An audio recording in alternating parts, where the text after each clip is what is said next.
I'm Tamika D. Mallory. And it's your boy Mysonne, the General. We are your host of TMI. Tamika and Mysonne's information, truth, motivation, and inspiration. New name, new energy, but same old us.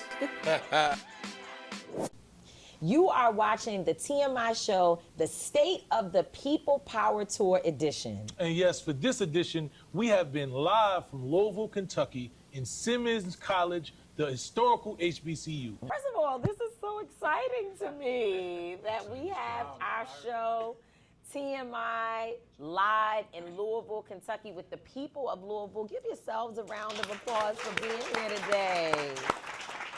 Yes. This is so cool. It's like our first time really being live on location. Usually we're in studios or, somewhere with a laptop trying to figure out the light, taking off the shade in the hotel and, setting up. But this time today, Ryan, who is our super producer for the State of the People Power Tour, convinced us that we need to be live and in person. And of course, my son said, absolutely, because I've been telling her that all the time. But I have my, the women, we got to listen to the men sometimes.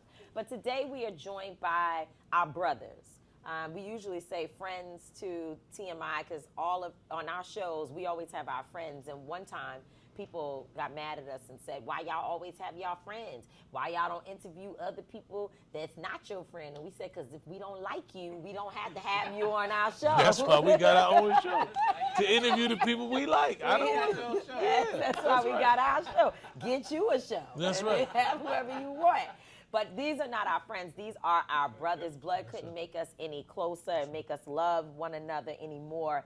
Our brother, Pastor Michael McBride, who is the executive director of Live Free, but also the co-founder of the Black Church PAC, and he is our preeminent leader. We will talk more about that. He's so humble. When we say it, he doesn't want to own it, but every problem that we have, every strategy that we need, every solution that you see us working through, Pastor McBride is at the table helping to be a thought leader, helping to get people paid when they have nothing, have no money. If the white folks attack us, one person that's going to have a check for you to do something is Pastor Mike McBride. He's also an incredible fundraiser, well respected across this nation. If you don't, he's one of those leaders you don't know. But he is. But you should. Truly, you should absolutely know Pastor Mike McBride. And then our brother Pt2, who is an artist, one of the dopest lyricists in our nation, in our world, a true advocate for social justice. He was on the ground in Ferguson, one of the leaders out there who was tear gassed and attacked by the system. He has been labeled a dangerous man in the city. So that's good. That's what we like. That's what we like. Don't say that. Whatever's dangerous to the system is revolutionary in love for us. Yeah, so that's what we like. Some well, things in that's this case. dangerous to the city, to the system, are dangerous to us too. But they really labeled him that because Pt2 is so powerful. And let me tell you, he's the founder of Pro-Life, but he is also doing something right now that is extremely important, and one of the reasons why we wanted to hear from you today, Tef. He is currently working with a group that is calling itself the People's Response in Louisiana. Now, in St. Louis. I don't know, y'all gotta help me sometime. In St. Louis. And the reason why it's so important to have you here, Tef, because in this moment, you look wonderful, nice and cleaned up and looking good. But just last week, I saw you looking like you had dust from the top of your head to the bottom of your feet because you've been out there in the rubble, literally with the people, trying to make sure that the resources that our community deserves gets to our people, because we can't depend on the federal government to help black folks in the middle of a natural disaster. And in fact, some of the white folks ain't getting no help either right now, which is a whole other thing. So I think, Tef, we'll start with you. What's been happening in your city? And let's talk about the disparities there, what you're seeing, and how you've been getting resources in. So for folks that don't know, an F3 tornado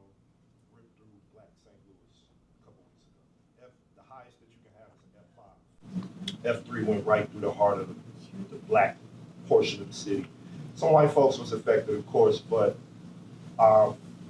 if you live in Tornado Alley, Tornado Lane, whatever they call it, we typically believe that the tornadoes and the twisters can't land in the city. So we don't even go in the basement. We don't even, when we hear the sirens go off, we don't really react the way that we probably should react to them. But in this case, I'm being very vocal about it because some things went down that weren't necessarily the people's fault. The white person who was supposed to push the button to let us know that the tornado landed didn't push the button. People think I take stuff a little bit too far, but I can almost guarantee you that person voted for Donald Trump as well. So when we try to connect the dots on things, they're too quick to call it conspiracy, and sometimes it's just fact.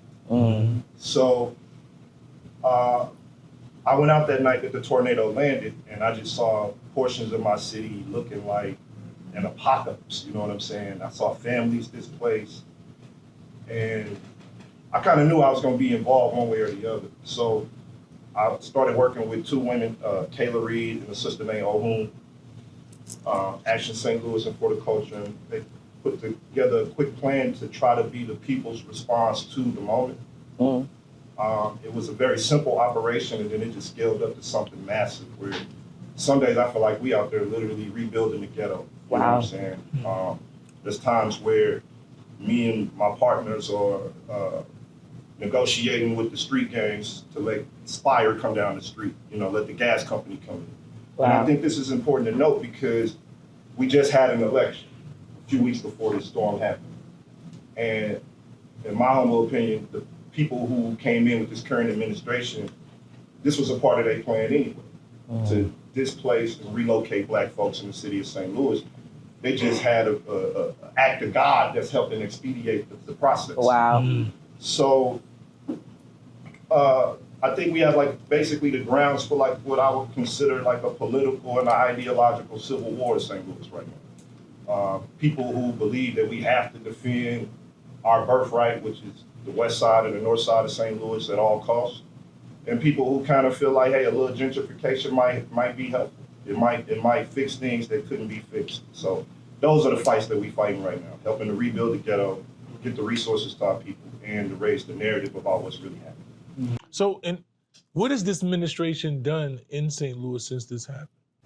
I mean, you know better than most. I'm a wartime leader. So I always say, call me when it's gangster. Don't call me when y'all just out there passing out teddy bears. Don't call me when you call me when it's real. So I feel like the reality of the situation is it's real. You got thousands of teenagers misplaced. You got streets of people living under tents right now. And to answer the question, what has the administration done? I don't know. You know what I'm saying? She went on TV and cried. She's worked across the aisle with some traditional institutional groups. But times like this, you need unconventional tactics. And that's where the capacity of the state is always limited when it comes to black people, in my opinion.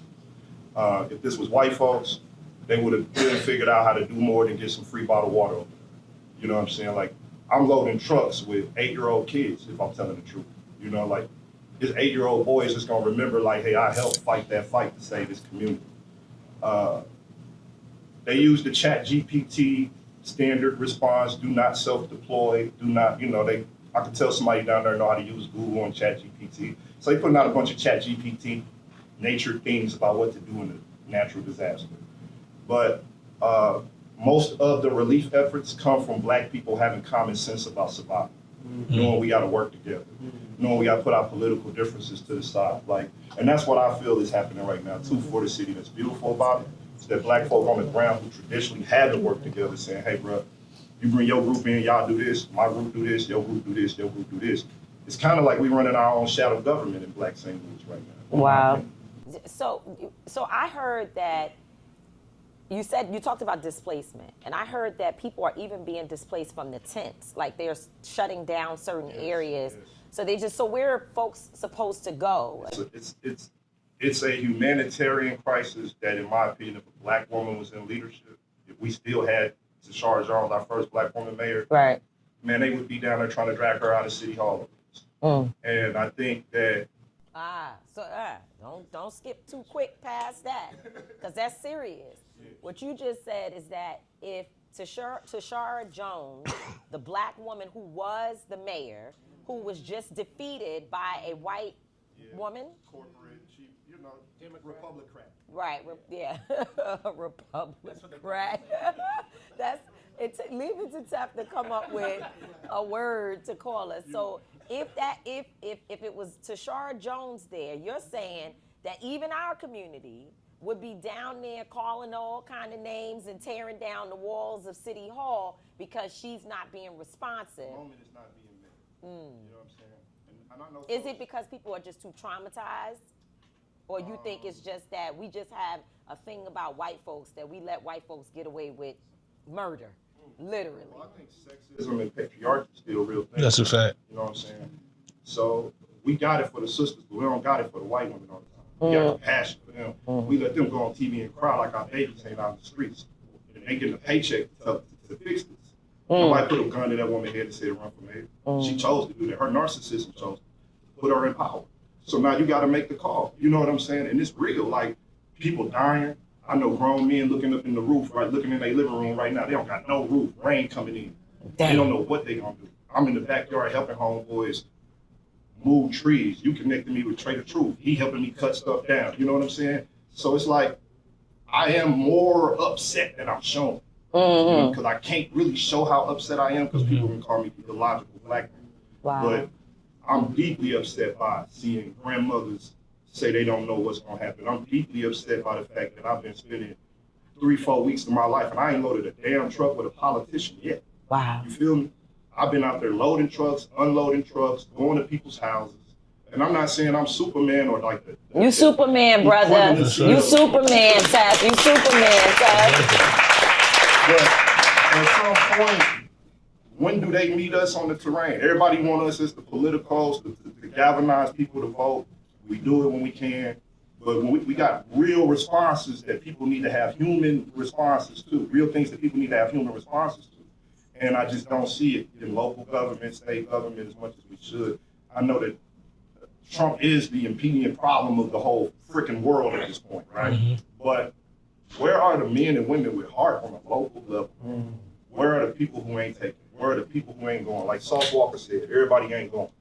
I'm looking for the people who ain't going.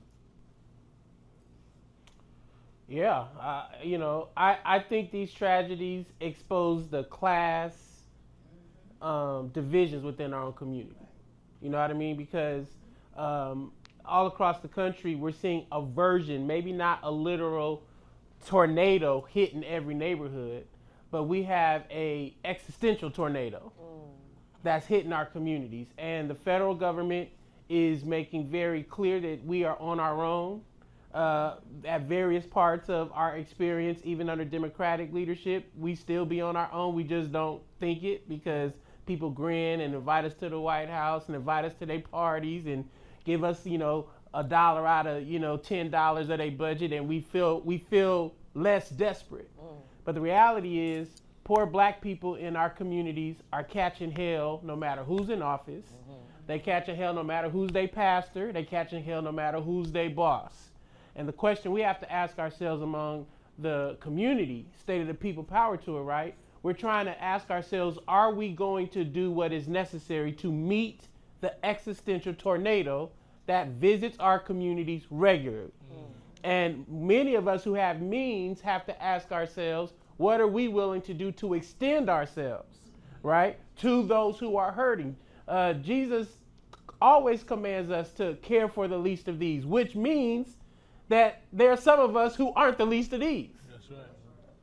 There is not enough money to pay everybody for the liberation of black people in this country. Damn. Some of us got to wake up every day and do something more than what we're doing right now. For free. And for free. Well, for free from a financial That's right. position. Exactly. But freedom and liberation is priceless. It's priceless. Come on. When you smell free, that's why we was in Ferguson together. We used to say, man, being out there getting tear gas and our head cracked was the most freeing moment. That's why it was so intoxicating. You know what I'm saying? Hundreds of black people outside. Right. I didn't feel We were saying that, Tess. Like, he'd rather be in the house but never was there. What's that about, right? No. I mean, there's something about freedom. You're right. Fighting for freedom, pushing against the system, right? It is hard to do it without breaks and without some rhythm of care. But we have to realize that we are in a state of existential crisis. Trump is the great kind of caricature of that. But here in Louisville, in places of the Midwest and the South, we know that we got all kind of systems of power that are preying on us. That's right. Right? If Trump was not here, they'd still be preying on us. Right? And so Trump is giving us an opportunity to clarify the wickedness and the evil of this existential crisis we're in. But we got to do something more than what we're doing. And I think it's up to us, while we're doing this tour, we're trying to rally ourselves together and say that everything we need as a community is within our community. We just have to align ourselves. We have to strategize, reminding ourselves we've always been the minority in this country, but every great gain for freedom and civil rights has come from the minority population of black people in this country. And if this country is going to be saved, it's going to be because black people do what we always do. Save ourselves, and by extension, the country will continue to survive. I had a question, but you pretty much answered the whole question. Oh, my bad. And everything. Yeah. Jesus. I do have a question because we're talking today about the first 100 That's what I was days gonna of say. Trump. And, you know, the gun violence prevention resources around this nation, it doesn't just keep us safe. That's I right. think that there is this misconception by some of these white folks that all they're going to do is create chaos in our own communities by pulling gun violence prevention resources from us. They don't know that those resources keep them safe as well. Because once some of the people who prey on our communities, once they get through with taking whatever they can from us and terrorizing us, they move to wherever else they can go, right? Because that's just the reality. I say some of them, we're not going to give them that, oh, they're hurting and they lack resources. Some people just prey on our communities that look like us, That's right. period. And then there are others who, because of desperation, they turn to means that, you know, are dangerous for all of us, and we try to help them. I think about somebody like Erica Ford in Queens, who just lost $2 million of her budget with the Trump. You know the name of the, what was the CVI. No, not the CVI, but what was the name of the Biden administration? Oh, Safer Communities Act. The Safer Communities Act. Under that has now been disbanded, right? From in the Trump. Well, they've clawed the money they back. took the funds out of it, and the Trump administration, they were very specific about why. They didn't say, well, we're just, you know, it's just waste. They didn't say that. They said that violence prevention money, addiction prevention, and criminal justice reform resources are not aligned with their agenda. That their agenda is more aligned with policing and, you know, more militarized policing in our communities. And so $2 million of Erica Ford's resources, and I know Ryan, excuse me, just let us get into this one thing here. $2 million of Erica Ford's resources, and I don't know the exact numbers, but there are other people that $800 million. Right, but the other organizations in New York alone lost so much of their money that their organizations can't even function anymore. Right. They have to close down. Now, there are people out here, Pastor Mike, who will say, oh, that's because, and I'm talking about black folks who have great influence, people who are all on social media and they look, you know, everybody loves them. They go to their stuff. Oh, that's because y'all are begging for money from somebody else. I thought we were asking for our tax dollars to circle back to our community and that we're not begging anybody for anything. They say do for self. We are doing for self. I work a job. That's right. I pay taxes. That's right. And now I want the federal government to make sure that the kids in my community get what they need so they don't pick up guns, so they don't pick up drugs and so on and so forth. Talk about the impact, first of all, of the work that you all put into getting that money assigned to gun violence prevention.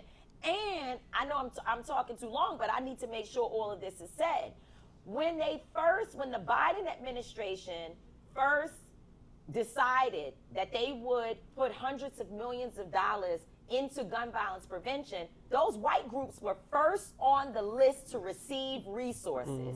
It was black organizers like yourself and a bunch of other people who if I start naming them, I'll get in trouble, who went in there. Amber Goodwin was one of the individuals, and what's the brother's name who works closely with Greg. the administration? Greg, exactly. These folks and y'all came together and said, no, we have to put front and center black folks, black organizations. That was not easy. No. It was a fight. I think people just don't realize what goes into this stuff. Now we're losing the money. We've lost the money. The city of Newark, they have cut their resources across the board, any federal money for gun violence prevention. What is this going to mean, not just for our community, but for society in general? And talk about the fight that you all went through to ensure that we got the resources in the first place. Yeah, so this is a decades-long fight to try and center public health responses to gun violence in the black community. What we know is that a super small number, less than half of 1% of your city, is responsible for almost 60% of the gun-related shootings and homicides. Which just means that there's 100 shootings, it's not because you got 100 people shooting. It's a small number of folks who are caught in lethal conflicts, and they play out in neighborhoods, in clubs, in communities, etc.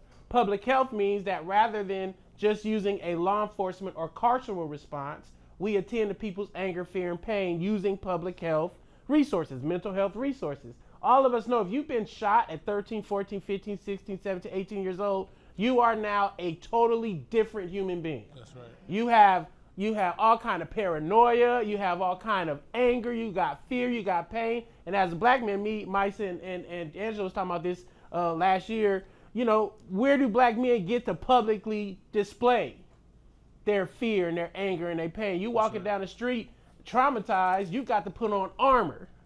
You don't get to cry, you don't get no therapist. So imagine 10 years of armor and never having your health addressed, public, physically or mentally.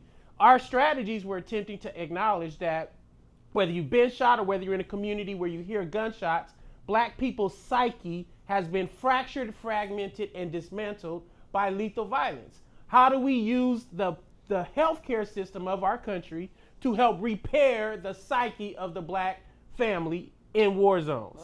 We require our tax dollars to do it. And you're right. People be like, you ask for a handout. The government ain't gonna never help you. Well, the government help you when you get on the bus to go to school. The government help you to get your mail. Why is your mail delivery not you begging? Right. Somebody say amen, right? Why them fixing the roads ain't you begging? Why them putting police in your community? That ain't you begging, right? Exactly. So our tax dollars should be spent the way we want them to be spent. That's right. And if I want my tax dollars to go to a street outreach worker like Mysonne or Tef, rather than a police, that's not begging, that's self-determination. That's right. On our terms, right? It took us decades. And when I'm talking about decades. I've been doing this for 15 years every day. And people was doing it before me. Not Angela. Well, God bless you, Angela. He was doing other things. I'm going to say Erica Ford. Chico, yes, Marcus. Chico. Cats doing this before I even got involved in volunteering. Absolutely volunteering. Anthony Smith, who's from Louisville, runs Cities United. I think he used to work in the mayor's office and stuff. Doing this work, there's no money in that, right? And so it's really important to appreciate decades. We couldn't get Negro politicians, black politicians. Nobody would come along with this. They said this is a hug a thug strategy. It don't work. It won't help me win an election because the police don't like it. We had to fight everybody. Right. When I say I'm talking about everybody, the preachers, the police, the prosecutor, anywhere to start with a P, you had to fight them, right? But we won. Right. We won. We did. We won, and we got this money at the federal level because we all launched Fund Peace and a big old national campaign. Wow. We came to Louisville. Red Dot was one of our folks that we was rocking with here to get this stuff going. So to your point, it took us almost decades to get the first slot of resources, several $100 million put into budgets And I want you to know that sounds like a lot of money because we don't got no money. Right. But it ain't. But it's But nothing. it- It's it- $1 out of the 10. It's $1 out of the 10, and they took that back, right? And so it's really important for us to acknowledge that what is going to happen, right, as Trump sinks this economy with the tariffs, more desperation is going to set in, more anger is going to set in, and the mayors of our cities are going to default back to tough on crime policing. That's right. Unless you in this room let your mayor know that we not going there. That's right. And we got to wrap up. Go ahead. People not thinking about how this all affects us. I probably didn't even think much about the tariffs. The price of wood is up now. That's We right. got to rebuild a whole community Wow. with the price of wood. Wow. Wow. So think about that, man. It's all connected. Yeah. I just want to say one thing. You know, poverty is violence. That's right. And when we talk about violence in our communities, where they come from, you don't see well-to-do black communities where people are shooting each other up because there's no need. When you hungry and you starving and you've been taught that you're a savage and you've been taught that you're nothing, people grab guns and you don't value life because you're not in communities where life looks like it should be valued, then there's violence. So these people understand that, and they're intentionally taking away the resources in the faces of people who can give them that energy in their life, that they can see people that are doing something positive in our community. So when we look at this, is very intentional, right? When we look at our communities and we see the ones that's decimated and we see where the violence is, we know exactly why it's happening there. Yeah. So I just want to say the work that we're doing and that you've been doing for years is important. Tamika, she's very humble, but she's also one of the individuals who would want to grow on the front line in New York City to get the first resources for gun violence and awareness and protection inside our community. So I just want to say we love y'all. I want y'all to, like I said, I ended every one of these segments. This is the State of the Power of the People tour, and I want y'all to give the people some energy before you leave. What can the people be doing right now, real quick? Pastor Mike, I want you to make sure you include in it what it says on your shirt. Oh, The struggle is real. but so is God. So is God. Yeah. Hallelujah. So Pep, you go first, and then Pastor Mike, and we wrapping it up. Go, Tep. My main thing is just organize. Like, treat your family like it's an organization. Have a plan for everything. You know what I'm saying? Like, don't even. I hate when I go on Facebook and I see black people who ain't in political organizations. Like, well, what the organization's doing? You and the 4 people you know is an organization. That's What right. y'all doing? That's right. Trust black people. Rock with black people. The white man's ice ain't colder than yours. That's right. So you ought to fall in love with the black people in your community. We ought to be doubling down on working with each other. Preachers got to work together despite your denominations. Groups got to work together despite your differences. Neighborhoods got to rock with each other despite your historical challenges. Fall in love with black people. Now's the time. Black love will save us if we get together. All right. Round of Thank you. applause. Thank you very much. We are live from the State of the People Power Tour in Louisville, Kentucky, the 10th city that this tour has traveled to. And I am really, really just so excited that, Ryan, our super producer, and Angela Rye, who's the boss lady of the whole thing. Amen. She is the boss. She doesn't like when we say that, but she is definitely Yeah. the boss. I tell people she's the boss. She's my boss, and I'm afraid. you Yes. know? No, but she's actually really operating from a space of love for our people and keeping this tour together. And I'm really excited that both of them encouraged us to do our podcast live from here and give people the content straight from the community, the leaders, the local community. It's just, the people from national organizations, having everybody come together. It feels exactly like what we're supposed to be doing. Absolutely. And how we're supposed to be using our time. And I want to do something a little different in this segment. My son had to leave us to go do a Boycott Black Murder workshop along with attorney Angelo Pinto, who's one of the 4 co-founders of Until Freedom. They are in a workshop now talking with the community about how we deal with violence in our community. And, there are so many, I say this all the time, that there are so many cities across this country who've never been able to depend on national and sometimes local government to help them fight anything, right? And specifically deal with crime and to deal with community public safety. they had to find their own models. Some of it is volunteerism. Some of it they can get money, their tax dollars from the mayors and local, city government. Some of it is raising money from whoever, influencers, lawyers, and whoever they can get it from to do the work that they do every day. And if we're not uplifting that on this tour, then the tour is without purpose. The whole point of this tour is to show people we don't have, we should have them, the leaders, but we got us, That's right? And that's so important.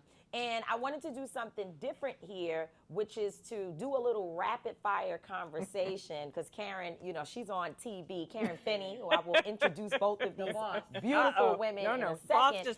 But Karen Finney is on TV all the time, and she does rapid fire very well.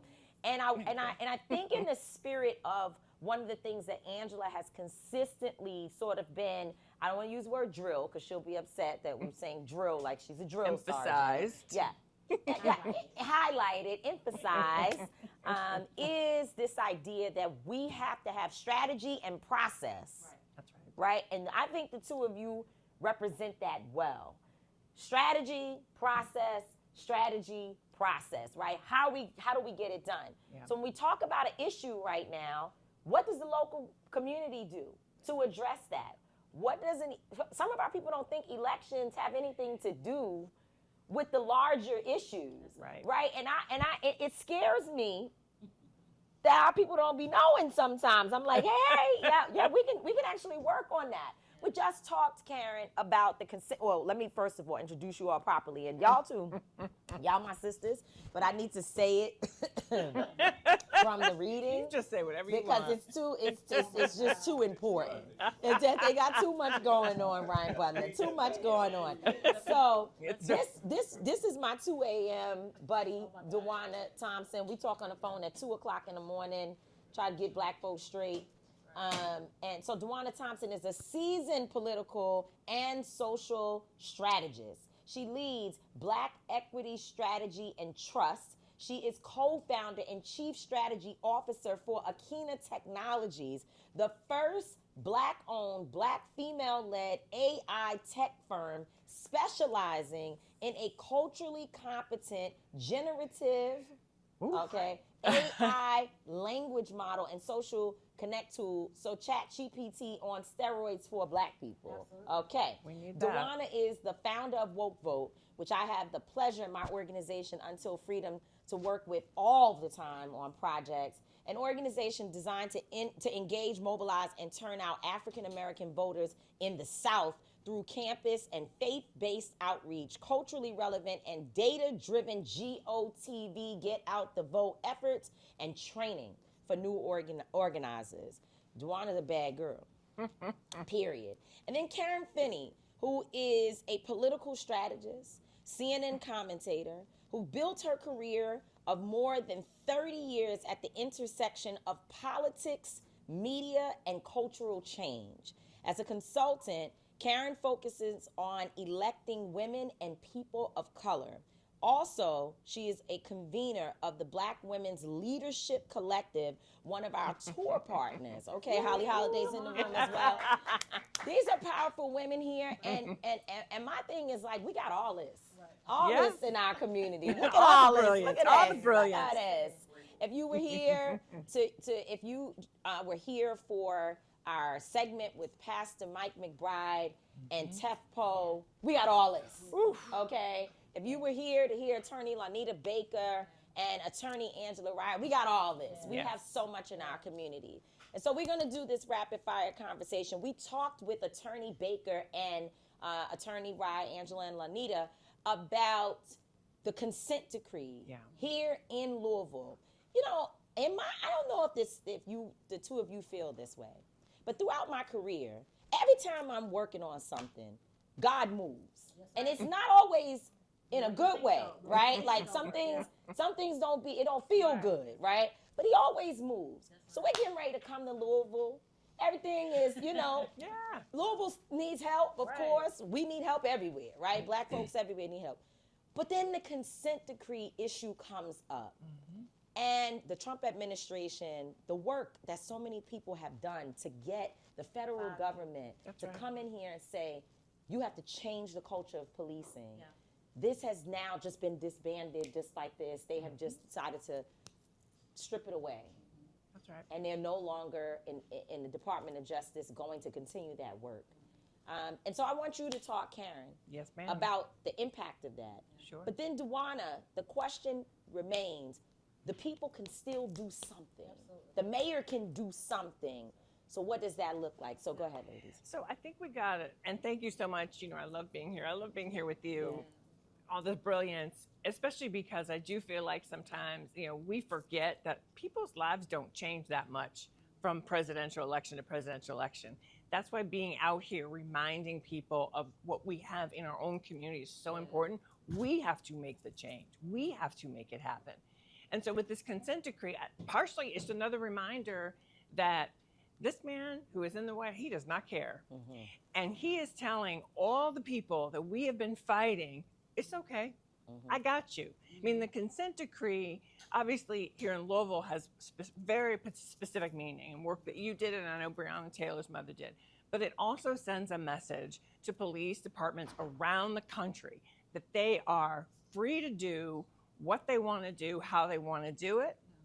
And that's dangerous for us. Yeah. That is dangerous for Black and brown people, particularly at a time when they're already taking people off the streets, mm-hmm. these ICE officers, right?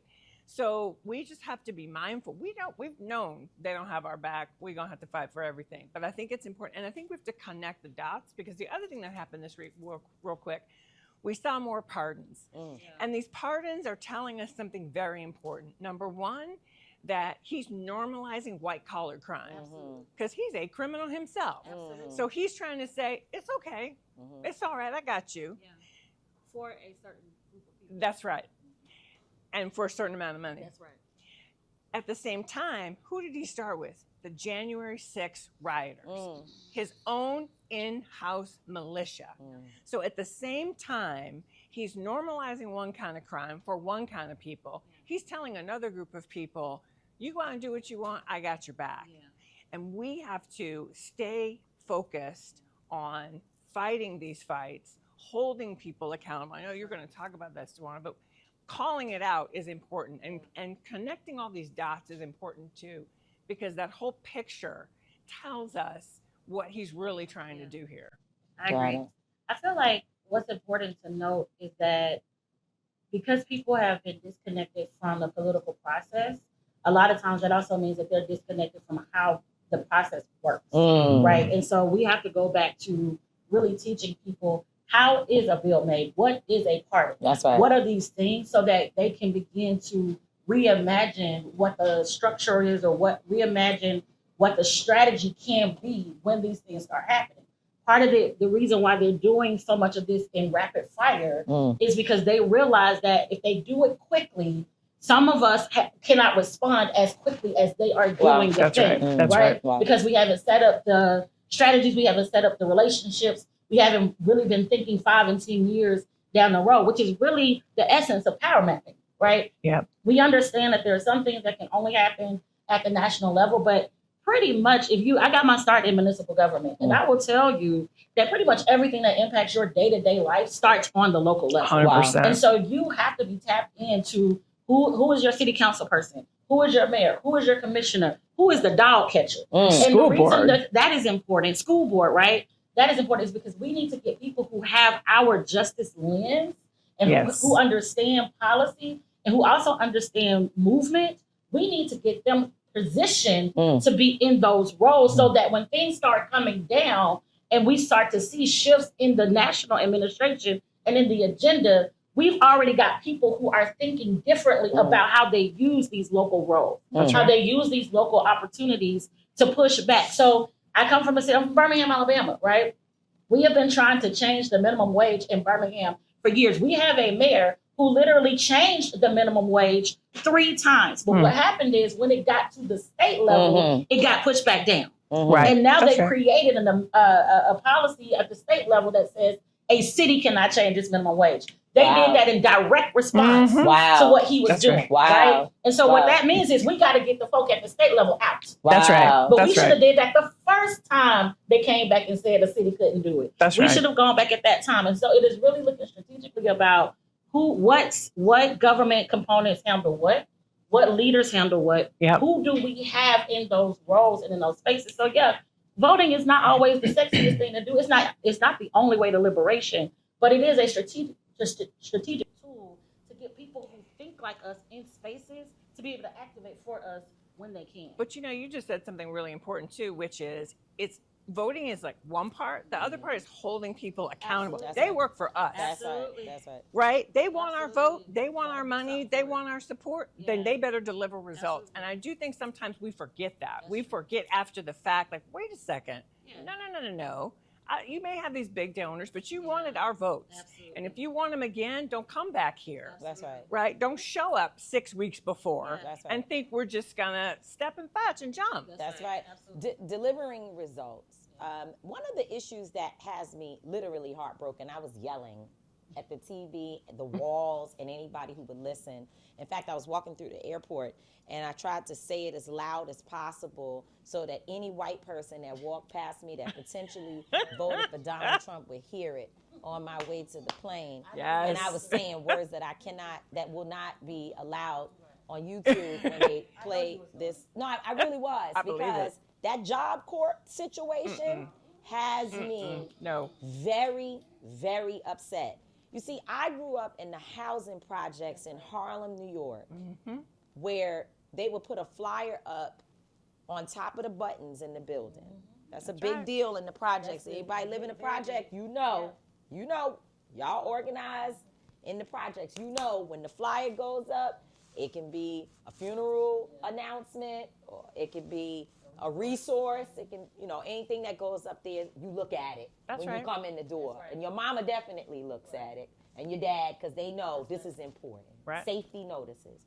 One of the things that I remember being up there was an invitation to apply for Job Corps. Yes. And I know young people whose parents were struggling, who sent their children to Job Corps, and the next time you saw them, these kids were different. That's right. They became adults who had a place to go, and they lived there. They became productive. They had a trade when they left Job That's Corps. right. I don't have a clue why anybody would think that should be taken away from any community, because it's not just Black and brown folks.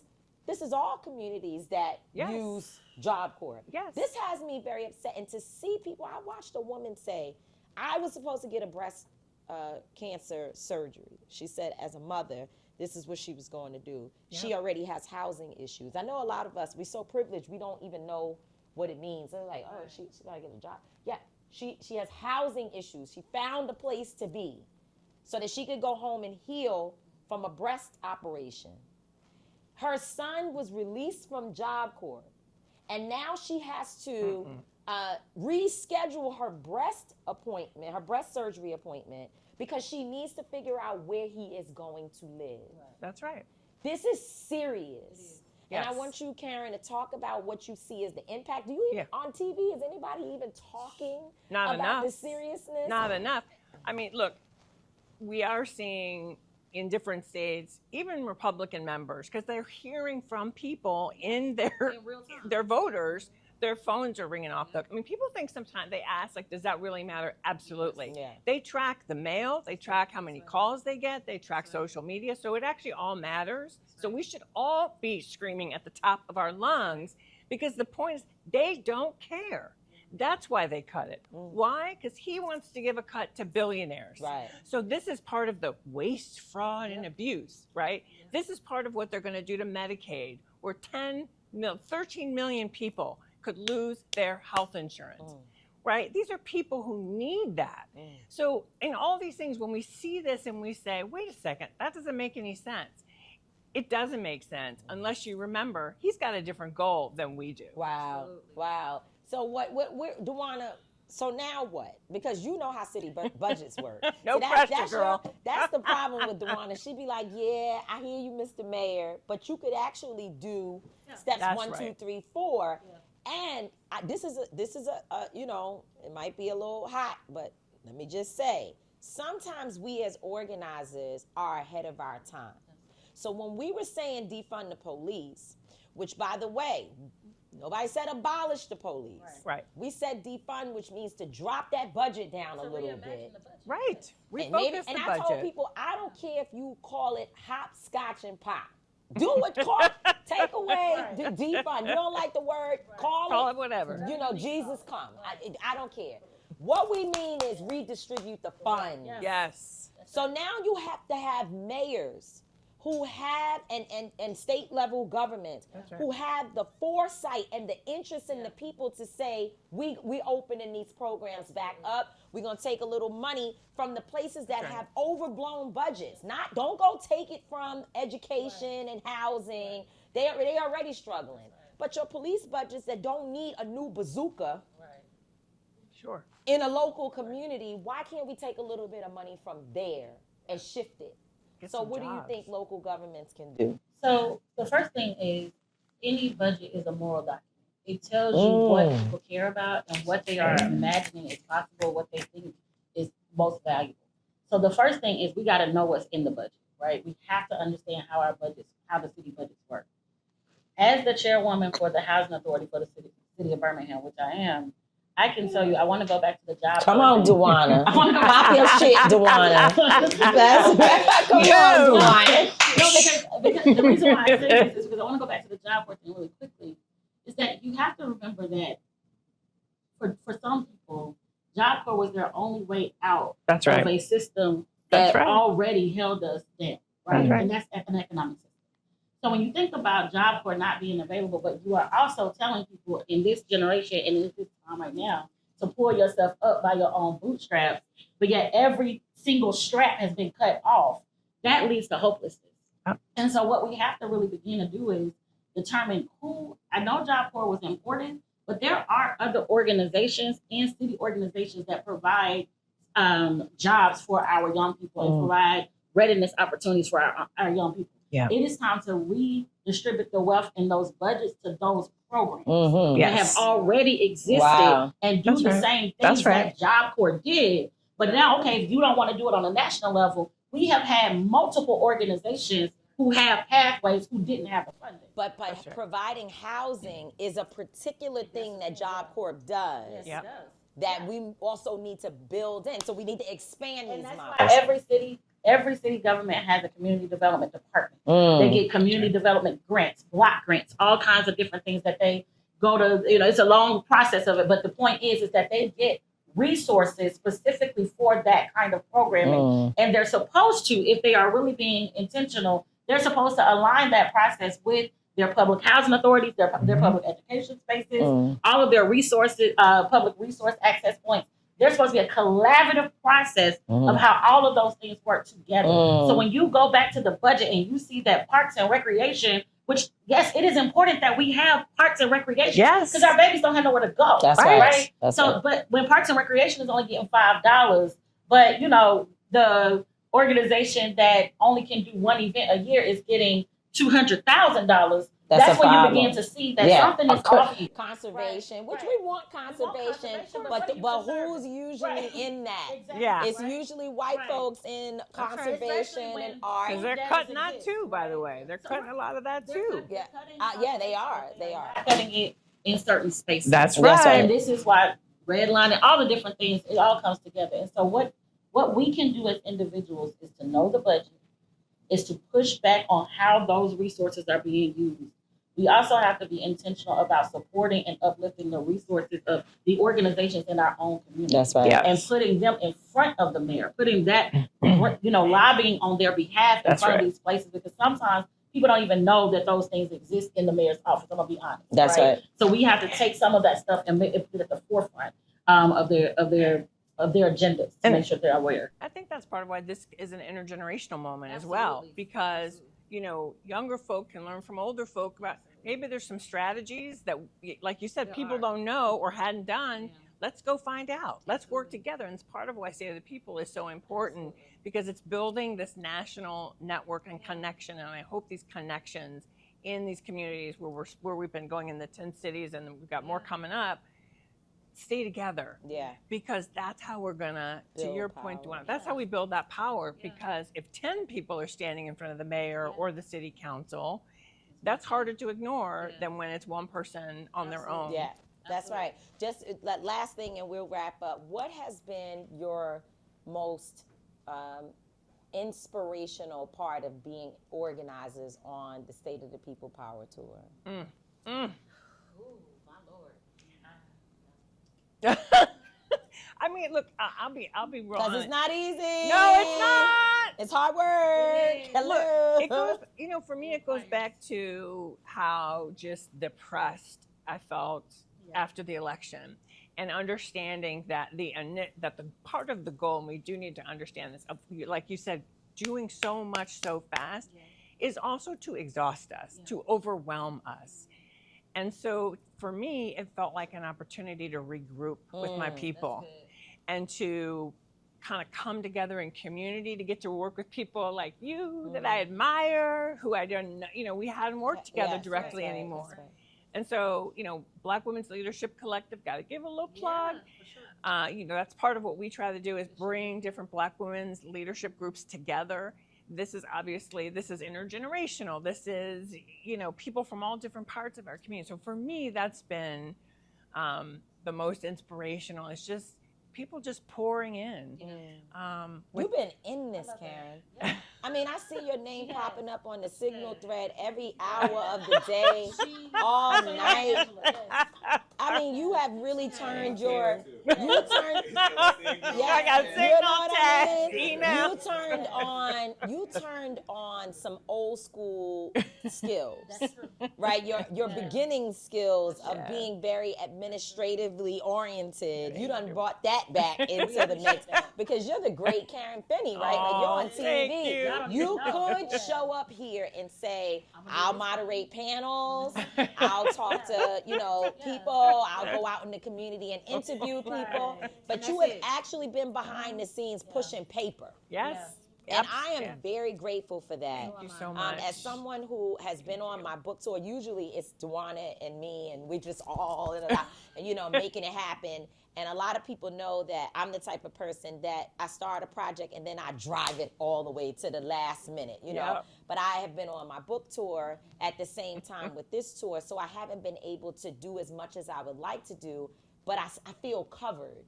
Yeah. Like, when I show up, that's right. I'm like, damn, we doing this. What I've been doing, just so everybody knows, is being behind the scenes, taking phone calls from people who are saying they hate us and they wanna quit, and then they love us and they do this beautiful thing, and it's like it all worked out. That's right. Somehow I have become. What is that? No, y'all. That's you. Right. That's your next evolution. I'm like, what happened? You're like, wait. She stepped on my toe. I'm like, you know what? I know about that.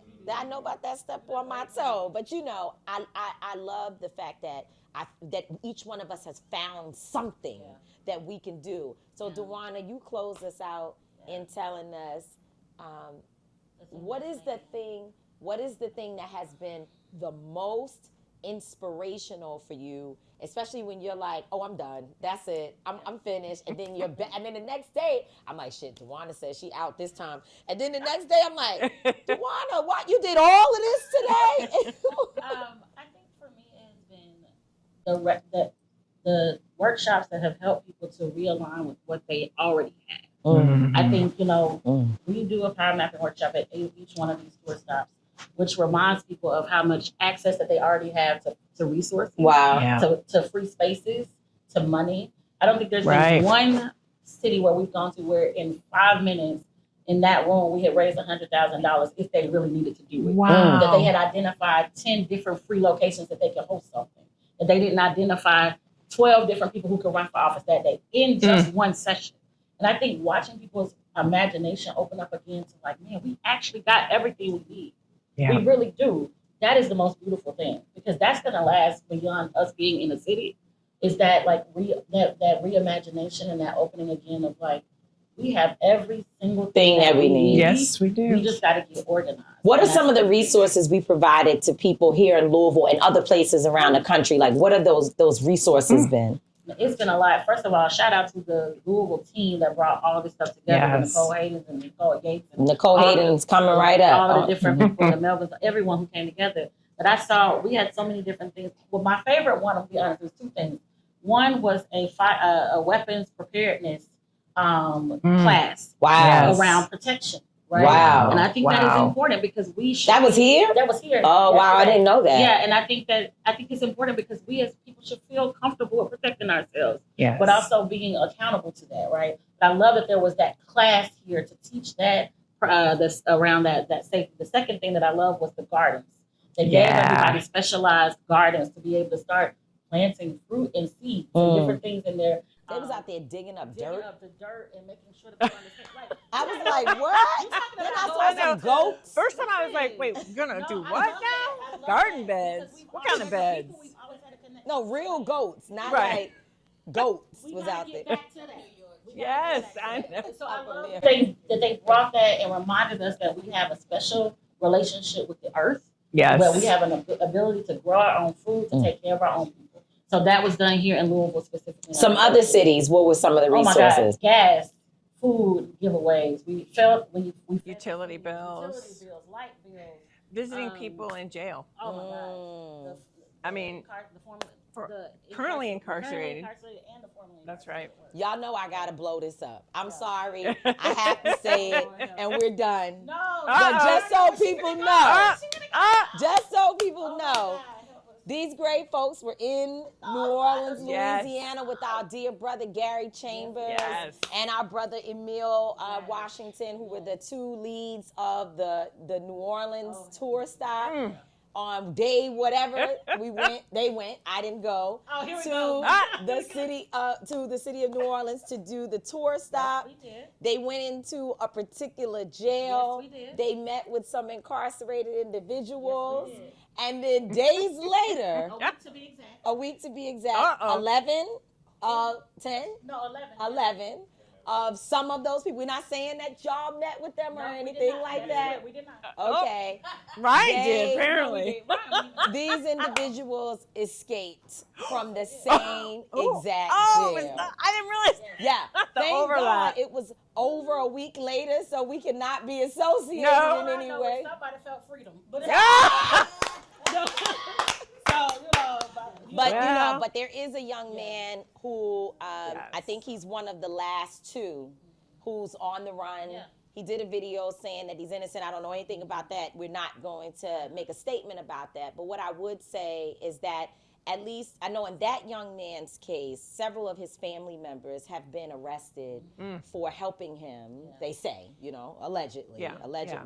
And I don't know what's happening with the other guy. And what I would say is that I don't want anybody to be incarcerated, but I know that if it's going to impact your family, you need to be mindful of what you're doing. And I don't know, and I hope that these both of these individuals, because they will find you. Yeah. Yes. They will find you, that they would find the appropriate people to support them with what they need to turn themselves in and not to put other people's lives in danger. That's right.